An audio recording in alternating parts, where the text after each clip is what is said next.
My name is Jens, and I help startups get on TV. How do I do that, and why do I have the power to do that? And I would like to explain that to you in the next couple of minutes.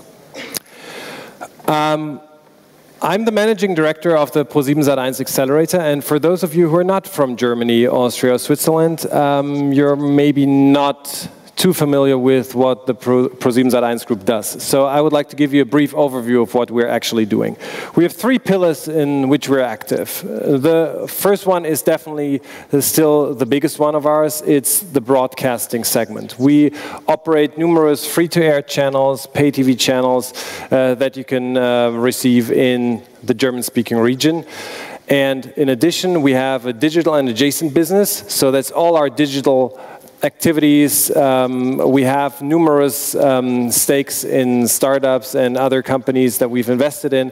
And then we have a production unit as well that produces TV shows and series, not only for our channels, but also for other channels in the world. It's actually a global business. And not too many years ago, we were penny stock. So we were close to bankruptcy, and then things changed. We restructured the business, and I've been part of that journey since 2012. So at least the last couple of years are partly due to my work as well. And we are now a 3.3 billion euro revenue company. We make about €1 billion in profit each year. So a highly profitable business. And we use that money that we're making now to invest in startups, because we believe that linear television, so the classical television that we, or most of us, grew up with, that we go to the living room, we sit down, we switch on the television, that is not going to be there forever. It's going to be there for a couple of more years, and but it won't be there forever. But we are still using the profits we're generating there to invest in business models that are not as dependent on the television screen. So, but for now, and that's very, very important, why is television at all relevant for startups and for other companies that want to advertise? The reason for that is very simple.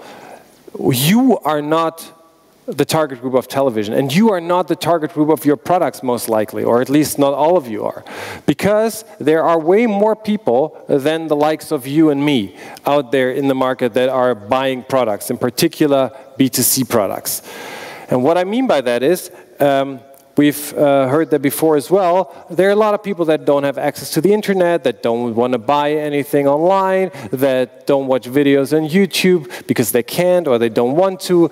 And you know, there are numerous reasons for why people behave the way they do. And one interesting fact is, if you just take a look at basically here, this is the hours of media consumption per month. It goes up to 120. That's roughly what people, you know, how much media they consume in a month. You can see here, and that's, it actually doesn't really matter. This is YouTube, Facebook, Google. You can see how many hours on average people spend on those websites. It's still super, super small. Then you have the internet in total, then you have private television, and then you have total television. Television is still by far the most consumed medium there is in the market. And the reason for that is easy. A lot of people still go home, they switch on the television, and it's on for hours.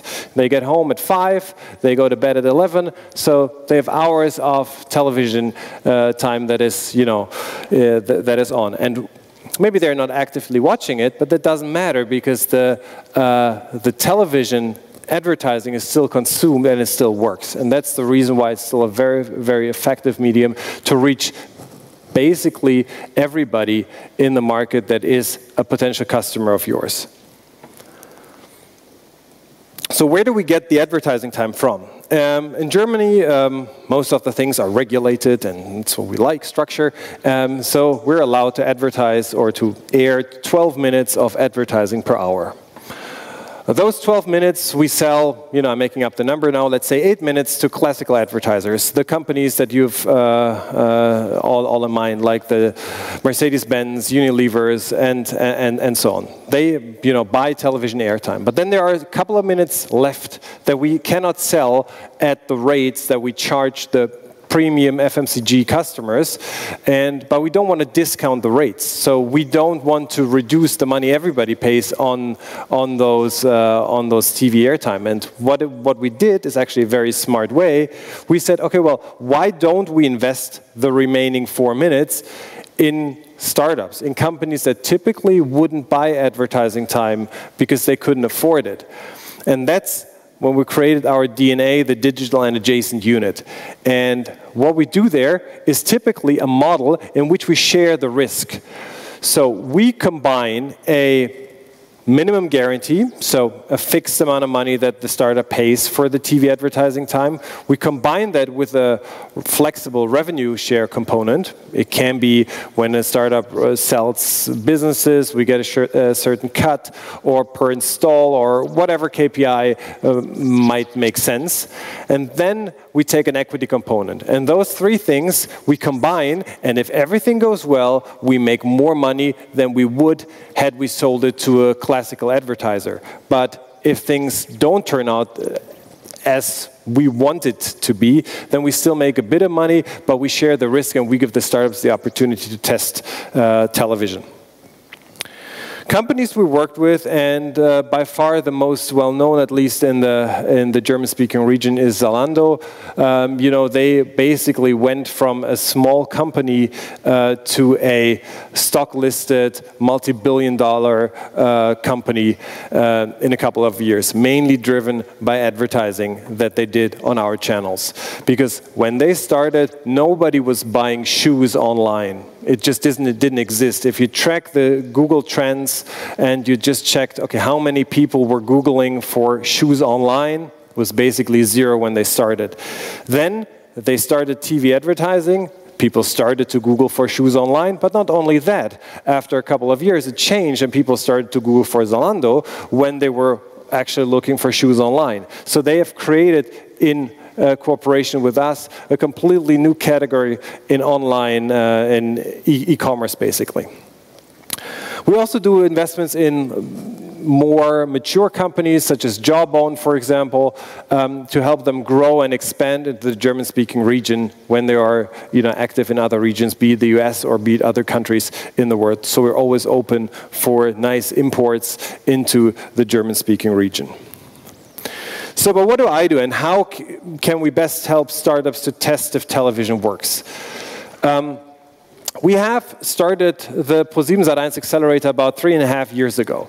And it's a program that is designed to help startups get on TV.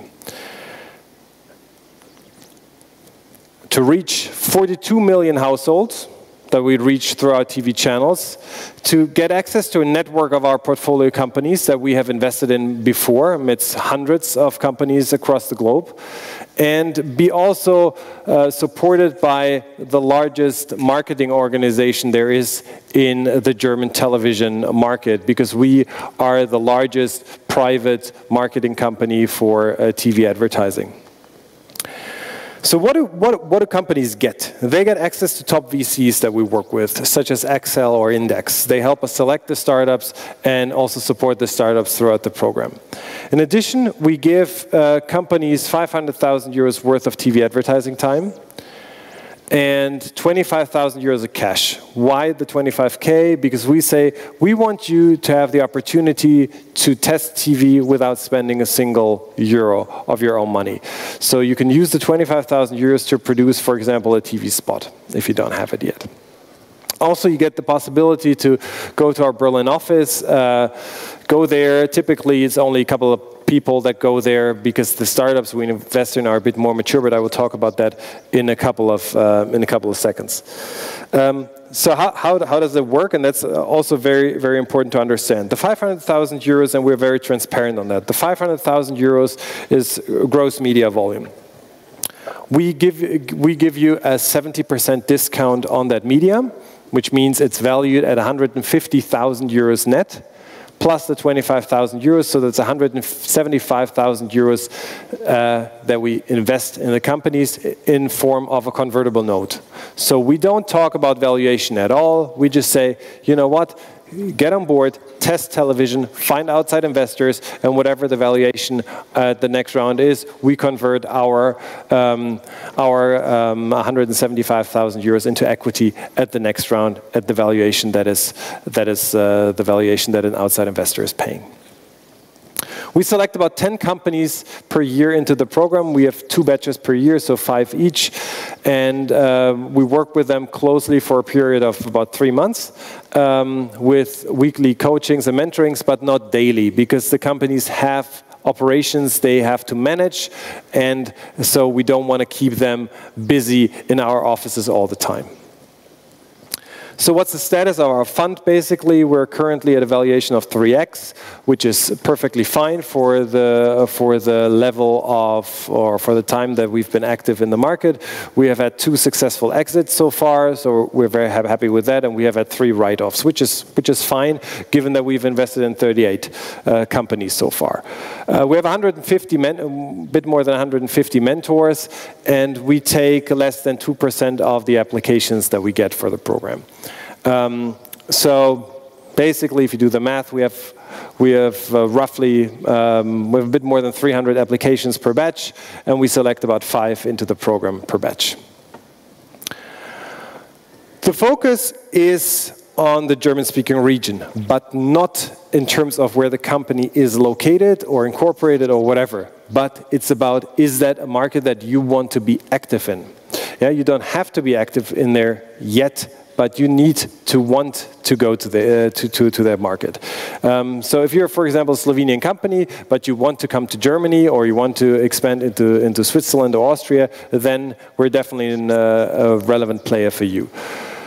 So what industries are important to us? It's all B2C businesses, because you can only advertise for B2C products on our channels.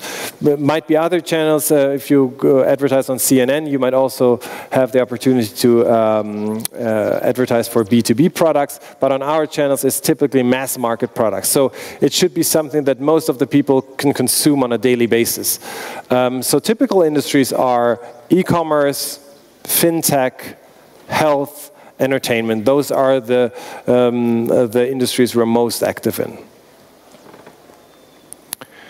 And that's very important to understand. We are not a typical accelerator program that we target slightly more mature companies. Why is that?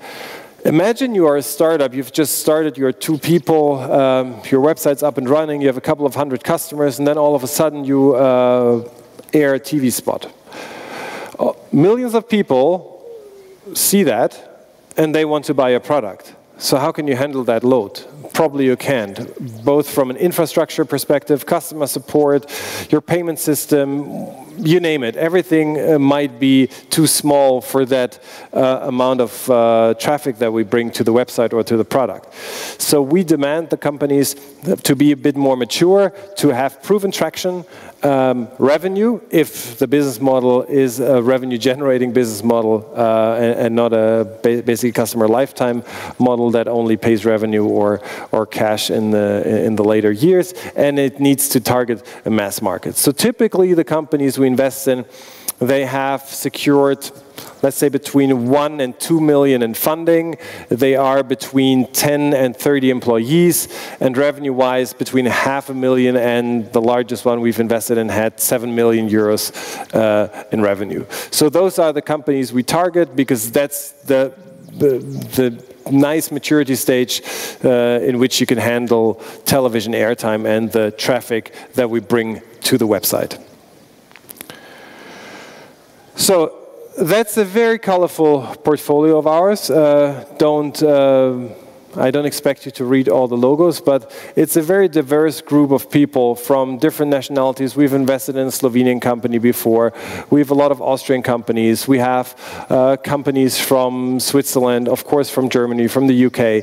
So we're very international, and we try to keep that alumni moment to help facilitate the communication amongst the startups, because you're all going through the same kinds of storm, and if there is someone who's done that before, they can probably give you some good advice how to maneuver through the difficult times. Selection of companies that we've invested in, just so that you get a bit of a feel what kind of business they are. We've invested in a company called Tinkerbots. It's a robotics toy system, very cool if you're looking for a present for kids and for more grown-ups that want to play with robots. Very, very, very cool and successful startup of ours. We have an online wealth management platform called Cashboard that is doing very well. We've invested in an insurance broker company called Clark, also very successful in expanding into European markets, and we have invested in a company called Foodist. It's a food subscription model, also doing very well, with definitely the one that is generating the most revenue that we've invested in so far. So you see, very diverse fintech, food, toys. You know, we like it that way, and that's what you can advertise for on television. The VCs we work with, very well known as well, so we have a good and standing relationship with them. They do follow-on funding with the startups that we invest in, and they also mentor and help the startups get on their way and get you know, their Series A, Series B funding rounds in place after our acceleration program. So, the next batch starts in September. Application deadline is in July. So apply if you want to, or pass it on to you know, fellow startups of yours or people that you think might be interested in doing that. Application is open. It's just a simple form. Just fill it out. We'll screen it, and we invite about 25 companies to pitch to us in person, and out of those we select 5 into the program. Also follow us on Facebook and Twitter, then you will never miss a deadline. And with that, and with 1 minute to go, and I told you I spare you 1 minute, so thank you very much and enjoy the conference.